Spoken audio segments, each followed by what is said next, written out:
मोदी इस गलत फहमी में ना रहना, आपने गलती की ये याद रखना, ये आपकी आखिरी गलती होगी। यहाँ 20 करोड़ पाकिस्तानी जो रहते हैं, ये बच्चा बच्चा आखिरी सांस तक लड़ने वाला है। ये जो हमारी पाकिस्तान की फौज है, ये फौज मंजी हुई फौज है। मोदी किसी गलत फहमी में ना रहना, कोई मुहिम जुई की तो बच्चा बच्चा लड़ेगा। मीरपुर आज़ाद कश्मीर में यकजहती कश्मीर जलसे से वज़ीर आज़म का खिताब, कहा मोदी की हिमाकत से ये भी कहा मोदी ने नफरतों को बढ़ावा दिया, हमने तो उनका बड़ी मूंछों वाला पायलट भी वापस कर दिया। पाक फौज दुनिया की मानी हुई फौज है, याद रखना पाकिस्तान पर हमला तुम्हारी आखिरी गलती होगी। आर्मी चीफ की ज़ेर सदारत कोर कमांडर्स कॉन्फ्रेंस ISPR के मुताबिक कोर कमांडर्स ने भारतीय क़यादत के इश्तियाल अंगेज बयानात को गैर जिम्मेदाराना करार दे दिया। हर कीमत पर मादर वतन के दिफा का अज़्म आर्मी चीफ ने वाज़े किया, भारतीय जुल्म और जबर कश्मीरियों के हक़ के खुद इरादियत को नहीं दबा सकता।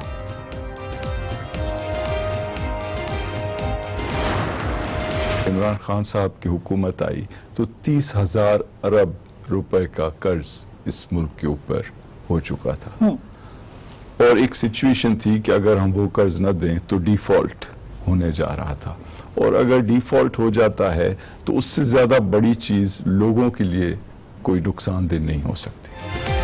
हुकूमत आई तो 30,000 अरब रुपए का कर्जा था। पहली कोशिश मुल्क को डिफॉल्ट होने से बचाना थी, इसीलिए IMF के पास जाने का फैसला किया। मुशीर खजाना अब्दुल हफीज शेख की प्रोग्राम फैसला आपका में गुफ्तगू, कहा IMF से मुज़ाकरात चल रहे हैं जिसकी वजह से पाकिस्तानी मईशत पर एतमाद बढ़ा। रवां साल टैक्स वसूली 17% इजाफी रही।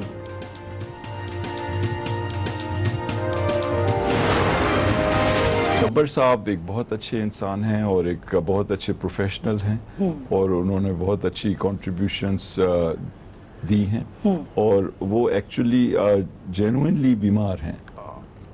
हम चाहते हैं कि वो जल्द से जल्द रिकवर हों और वापस आके अपना काम करें। मुशीर खजाना हफीज शेख शब्बर जैदी की हिमायत में बोल उठे, अफवाहें गलत करार दी, कहा शब्बर जैदी प्रोफेशनल आदमी हैं, अभी बीमार हैं, चाहते हैं जल्द सेहत याब होकर वापस आ जाएं।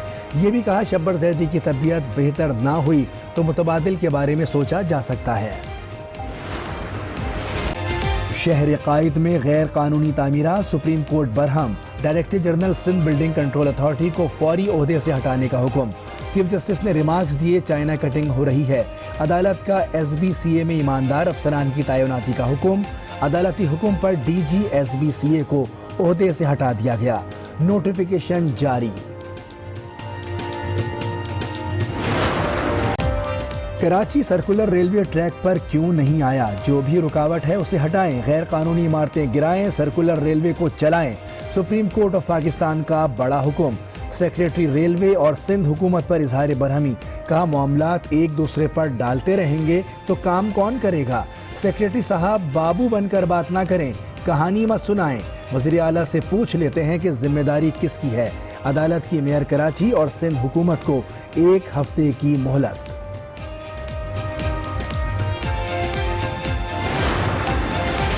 बाग इब्न कासिम को असल शक्ल में बहाल किया जाए, सुप्रीम कोर्ट ने हुक्म सुना दिया। मेयर कराची ने मौक़िफ़ अपनाया, तजावुज़ात का खात्मा कर दिया है, कोई ना कोई आकर कब्जा कर लेता है, मेरे पास सिर्फ 10% कराची है। चीफ जस्टिस बरहम, कहा बड़े मजबूर हैं आप, कुछ नहीं कर सकते, इलेक्शन लड़ने का क्या फ़ायदा, छोड़े सब। अदालत ने बाग इब्न कासिम से मलबा ना उठाने पर बिल्डर को नोटिस जारी कर दिया। ग्रीन लाइन मंसूबा क्यों मुकम्मल नहीं हुआ, सुप्रीम कोर्ट बरहम हो गई। अदालत ने रिमार्क्स दिए, अजीब मंसूबा है, पूरे शहर को जाम कर देगा, एक बस के लिए इतना बड़ा इंफ्रास्ट्रक्चर बनाएंगे, एक लेन मुख्तस कर देते काफी था। 4000 बसें आई, कहाँ गईं? इफ्तिताह होता है फिर बसें गायब हो जाती हैं, आखिर बसें कहाँ चली गईं? क्या आप सबके पेट में चली गईं? जो डाकू जो है उनको सिर्फ हमारी सफों में नजर आते हैं। मेरी इस्तदा है कि इस हाउस की कोई कमेटी बनाए। मैं हुकूमत की तरफ से ताउन का यकीन दिलाता हूँ इन पार्लियामेंटेरियंस की जो इस वक्त हॉल में मौजूद हैं और जो पिछली सारी असेंबलियों में मौजूद थे, उनका भी स्क्रूटनी करें। قومی اسمبلی کا اجلاس، حکومتی اور اپوزیشن رکن آمنے سامنے، خواجہ آصف کی مہنگائی کی صورتحال پر کڑی تنقید، ارکان اسمبلی کی کمیٹی بنانے کا مطالبہ کر دیا، وزیر مملکت علی محمد خان کا نہلے پر دہلا، خصوصی کمیٹی کی تائید کے ساتھ ہی بولے ارکان کے احتساب کے لیے بھی کمیٹی بنائی جائے۔ لاہور ہائی کورٹ نے رمضان شوگر ملز کیس میں حمزہ شہباز کی درخواست ضمانت منظور کر لی۔ رمضان شوگر ملز میں کتنے ڈائریکٹرز ہیں؟ عدالت کا نیب پروسیکیوٹر سے استفسار، جواب نہ ملنے پر سرزنش کر دی، ریمارکس دیے عدالت جو پوچھتی ہے آپ کے پاس جواب نہیں ہوتا، لگتا ہے آپ نے فائل کو ہاتھ ہی نہیں لگایا۔ ملک میں انتقام کی سیاست ہو رہی ہے، لیگی رہنماؤں کے خلاف کوئی ثبوت نہیں، عدالتیں عدم ثبوت پر ہی ضمانت دیتی ہیں۔ لیگی رہنما آصف کرمانی کی پروگرام روبرو میں گفتگو، بولے مریم نواز کے خلاف بھی ابھی تک کوئی ثبوت پیش نہیں کیا جا سکا۔ مریم مرتی ماں کو چھوڑ کر سزا کاٹنے آئی تھی، اب والد کی سرجری کے لیے باہر جانا چاہتی ہیں۔ مریم نواز کا کیس نواز شریف سے مختلف ہے، نیب کے پاس کسی کیس میں ثبوت زیادہ ہوتے ہیں، کسی میں کم۔ وزیر قانون پنجاب راجہ بشارت کی لاہور میں گفتگو، کہا پنجاب حکومت کے پاس عدالت جانے کا آپشن موجود ہے، نواز شریف کی رپورٹس پر 2 دن میں فیصلہ کریں گے۔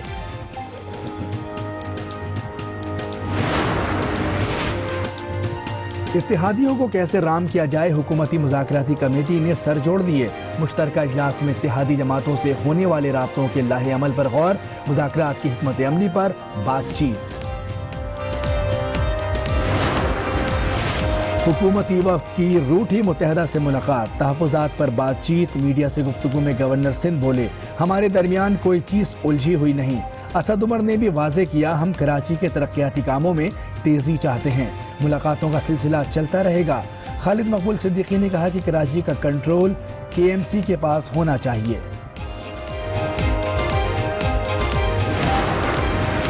وزیر اعظم اتحادیوں پر اعتماد، فسادیوں سے دور رہیں۔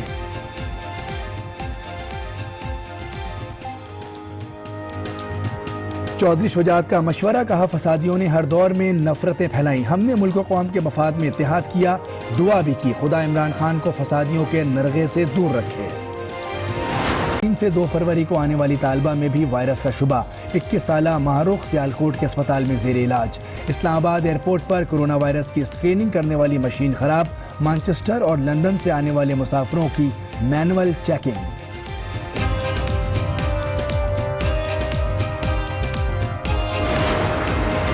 چین میں کرونا وائرس کے وار جاری، مزید 73 افراد ہلاک، اموات 563 ہو گئیں، 28,000 سے زائد افراد متاثر۔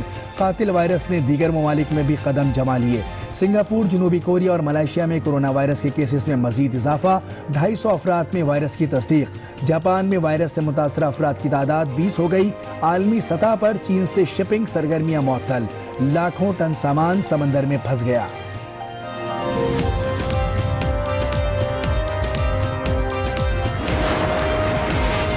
حج پالیسی 2020 کا مسودہ تیار، منظوری کے لیے کابینہ کو ارسال، کابینہ اجلاس میں منگل کو بحث ہوگی، منظوری کے بعد درخواستوں کی وصولی فروری کے تیسرے ہفتے سے شروع ہوگی، قرآن اندازی مارچ کے پہلے ہفتے میں ہونے کا امکان۔ پاکستان میں ایکسچینج ریٹ گزشتہ سال جون سے مستحکم ہے، آئندہ چند سالوں میں پالیسی ریٹ میں کمی کا امکان، عالمی ریٹنگ ایجنسی موڈیز نے رپورٹ جاری کر دی، لکھا پاکستانی بینکوں کا آؤٹ لک مستحکم ہے، بینکوں میں موجود سرمائے کی صورتحال بھی بہتر ہے۔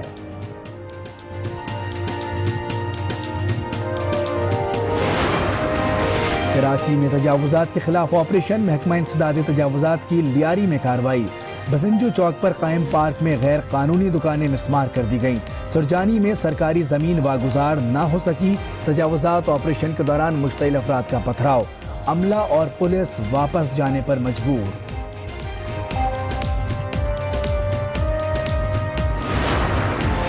آئل ٹینکر چوری کا الزام، سابق رکن قومی اسمبلی جمشید دستی کو ملتان کینٹ سے گرفتار کر لیا گیا۔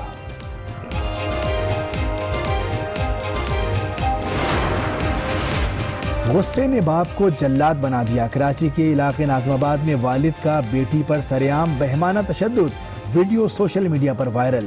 आईजी सिंध का नोटिस, मुलजिम दिलावर गिरफ्तार। लाहौर में कातिल आजाद, 3 मुख्तलिफ वाक़यात में 4 अफराद कत्ल।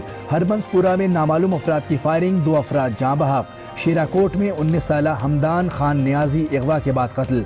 गुलशन के अब्दुल्ला की भी अगवा के बाद जान ले ली गई। लवाहिकीन का मकतूल के दोस्तों पर कत्ल का इल्जाम। काशाना वेलफेयर लाहौर से ताल्लुक़ रखने वाली इक़रा कायनात की पुरस्रार मौत का मुअम्मा हल ना हो सका। 23 साला इक़रा की लाश सड़क पर पड़ी मिली थी। साबिक सुपरिटेंडेंट अफशा लतीफ़ कहती हैं, इक़रा काशाना स्कैंडल की चशमदीद गवाह थी। लाश का पोस्टमार्टम कराया जाए। अस्सलाम वालेकुम। आज 12 बजे के साथ मैं हूं मोनिस रज़ा। हेडलाइंस आपने मुलाहज़ा की। बुलेटिन का आगाज़ करेंगे। वज़ीर आज़म इमरान खान ने भारतीय वज़ीर आज़म नरेंद्र मोदी को 2 टोक और वाज़ेह पैगाम दे दिया। कहा कि पाकिस्तान पर हमला मोदी की खाम ख्याली है। अगर उसने ऐसा किया तो मोदी की आखिरी गलती साबित होगी। साथ ही पाक फौज की सलाहियतों का जिक्र करते हुए कहा कि तारीख याद दिला दी कि भारत को अपना मिस एडवेंचर याद रहना चाहिए। पाकिस्तान पर हमला मोदी की आखिरी गलती होगी, वजीर आजम इमरान खान ने खबरदार कर दिया। हिमाकत कर बैठे हो 5 अगस्त कश्मीर में, ये आपने गलती की। वजीर आजम ने भारत को पाक फौज की सलाहियतों का जिक्र दोहराया। मिस एडवेंचर भी अच्छी तरह याद दिलाया। बालाकोट में उसने हमारे दरख्त शहीद करके कहता कि मैंने 350 पाकिस्तान में दहशतगर्द मार दिए। फिर कहता पाकिस्तान के 2 जहाज गिरा दिए। और आप सब जानते हैं कि पुलवामा के बाद हुआ क्या। उनका जो वो पायलट गिरा, वो बड़ी बड़ी मूंछों वाला, हमने फौरी वापस कर दिया उसको। सफीर कश्मीर ने फिर मकबूजा वादी की आजादी की पेशगोई की और मोदी को अहमक करार दिया। ये याद रखना कि यहां 20 करोड़ पाकिस्तानी जो रहते हैं, ये बच्चा बच्चा आखिरी सांस तक लड़ने वाला है। हम तुम्हारा मुकाबला करेंगे। वजीर आजम ने मोदी की डिग्री जाली करार देते हुए कहा, शायद उन्होंने तारीख नहीं पढ़ी। नरेंद्र मोदी, ये जो तुमने स्टेटमेंट दी है कि मैं 11 दिनों में पाकिस्तान को फतह कर, नरेंद्र मोदी, लगता है आपने दुनिया की तारीख पढ़ी नहीं। लगता है आपकी डिग्री जाली थी। वजीर आजम ने मोदी और उनके कमांडर इन चीफ को पैगाम दिया कि जो हिमाकत 5 अगस्त को कर बैठे, अब दोहराई तो आपको याद दिला दूं, ये वो कौम है मुकाबला करता है। Army chief general Qamar Javed Bajwa का कहना है कि भारतीय अफवाज का जुल्म सितम कश्मीरियों के हक खुद इरादियत का रास्ता नहीं रोक सकता। मुसल्लह अफवाज भारत की किसी भी मुहिमजोई और जहारियत का भरपूर जवाब देने के लिए तैयार हैं, चाहे इसके लिए कोई भी कीमत चुकाना पड़े। कोर कमांडर्स इजलास में शुरा का इत्तेफाक। DGISPR major general Babar Iftikhar के मुताबिक army chief general Qamar Javed Bajwa ने कहा, भारतीय जुल्म और जबर कश्मीरियों के हक खुद इरादियत को नहीं दबा सकता। कश्मीरियों की जिद्दोजहद कामयाब होगी। कश्मीरी अक़वाम मुत्तहिदा की करारदादों के मुताबिक हक खुद इरादियत लेकर रहेंगे। कोर कमांडर कॉन्फ्रेंस ने मुस्तकिल अमन के लिए ऑपरेशन रद्दुल फसाद के मज़बूत असरात और अब तक की पेशरफ्त पर भी तबादला ख्याल किया। मुशीर खजाना अब्दुल हफीज शेख कहते हैं कि जब हुकूमत संभाली तो कौमी खजाने पर 30,000 अरब रुपए का कर्ज का बोझ था। पहली कोशिश मुल्क को डिफॉल्टर होने से बचाना थी, इसीलिए IMF के पास जाने का फैसला किया। मुशीर खजाना अब्दुल हफीज शेख बने आज न्यूज के मेहमान। प्रोग्राम फैसला आपका में गुफ्तगू करते हुए कहा, हुकूमत के साथ भारी कर्ज भी मिला। IMF के पास देर से जाने पर कोई फर्क नहीं पड़ा। चंद महीने इधर या उधर होने से कोई बहुत बड़ा फर्क नहीं पड़ता है, लेकिन ये IMF के साथ इस हुकूमत ने फैसला किया कि जाना चाहिए। उन्होंने करंट अकाउंट खसारे में कमी और टैक्स वसूलियों में इजाफे का दावा भी किया। हमने करंट अकाउंट डेफिसिट को कम करके अपनी जो वल्नरेबिलिटी थी, यानी जो कमजोरी थी कि हमें बहुत डॉलर्स चाहिए थे इंपोर्ट्स खरीदने के लिए, उसको मैनेज किया है। हफीज शेख ने शब्बर जैदी से मुतालिक तमाम अफवाहों की भी तरदीद की। शब्बर साहब एक बहुत अच्छे इंसान हैं और एक बहुत अच्छे प्रोफेशनल हैं और उन्होंने बहुत अच्छी कंट्रीब्यूशंस دی ہیں اور وہ ایکچولی جینوئنلی بیمار ہیں. جو بھی اس معاملے میں افواہیں ہیں نا وہ بالکل بوگس ہیں. اچھا یہ میں آپ کو کلیئرلی کہہ دوں, بالکل 100% بوگس. حفیظ شیخ کا کہنا تھا کہ ٹیکسز کے بجائے نجکاری کی طرف جا سکتے ہیں, بغیر ٹیکس لگائے ریونیو